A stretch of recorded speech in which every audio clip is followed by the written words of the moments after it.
Assalamualaikum warahmatullahi wabarakatuh. Perkenalkan, nama saya Darmawati, NIM 3120100033 dari kelas A pagi, Pendidikan Bahasa dan Sastra Indonesia semester 4. Di sini saya akan menjelaskan tentang kesalahan berbahasa tataran fonologi. Baiklah, di sini saya akan menjelaskan apa itu bahasa. Bahasa adalah kemampuan yang dimiliki manusia untuk berkomunikasi dengan manusia yang lainnya menggunakan tanda, misalnya kata dan gerakan. Selanjutnya, karena kita tadi mempelajari tentang fonologi, maka saya akan menjelaskan apa itu fonologi. Fonologi adalah ilmu bunyi, yang artinya bagian dari ilmu bahasa yang mengkaji bunyi bahasa. Selanjutnya, saya akan menjelaskan apa itu kesalahan berbahasa.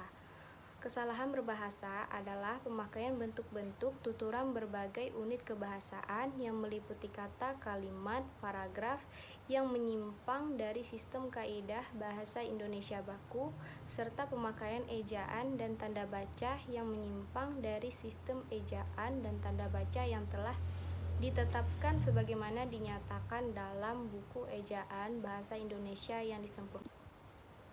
Untuk selanjutnya, di sini saya akan membahas 3, yaitu kesalahan pelafalan karena perubahan fonem, yang kedua kesalahan karena penghilangan fonem, dan yang ketiga yaitu kesalahan pelafalan karena penambahan fonem. Baiklah, untuk kesalahan pelafalan karena perubahan fonem, yaitu terdapat banyak contoh kesalahan pelatihan karena pelafalan fonem. Fonem-fonem tertentu berubah atau tidak diucapkan sesuai kaidah bahasa Indonesia. Di antara contoh kesalahan tersebut yaitu adalah fonem A dilafalkan menjadi E. Contohnya adalah akta dalam lafal baku itu akta, dalam lafal tidak baku itu berubah menjadi akte, dan dalam bahasa Indonesia baku itu dapat, kalau di dalam bahasa yang tidak baku itu adalah dapat. Baiklah, untuk kesalahan pelafalan karena penghilangan fonem.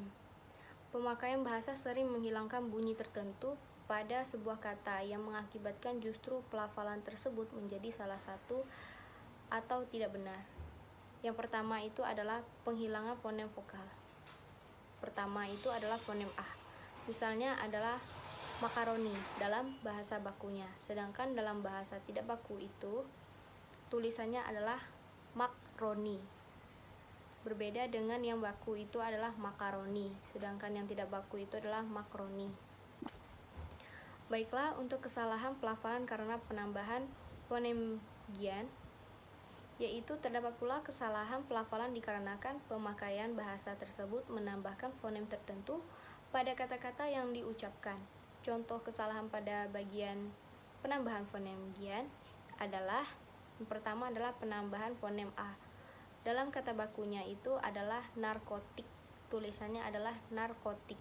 Sedangkan lafal tidak baku itu adalah narkotika.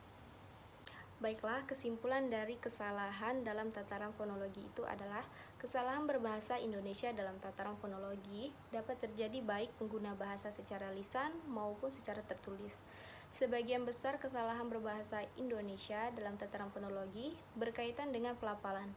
Bila kesalahan berbahasa dalam ragam tulis, kesalahan pelafalan yang meliputi perubahan fonem, penghilangan fonem, dan penambahan fonem.